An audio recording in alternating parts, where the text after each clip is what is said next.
అందరికీ ఈ వీడియోలో వచ్చేసి పండుమిర్చి తొడాలు తీయడం అయితే చూద్దాము.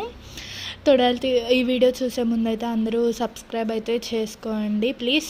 ఈ తొడాలు అయితే మా పెద్దమ్మతో మొదలైందనమాట. మా పెద్దమ్మ తర్వాత మా అత్త, మా వదిన, తర్వాత నేను అయితే నెమ్మదిగా అయితే తీస్తున్నాము.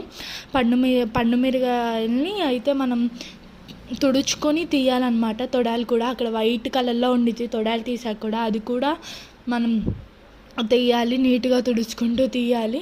ఎవరికైనా లాంగ్ వీడియో కావాలంటే కమెంట్లో అయితే మెసేజ్ చేయండి. నేనైతే లాంగ్ వీడియో కూడా త్వరలో అయితే అప్లోడ్ చేస్తాను.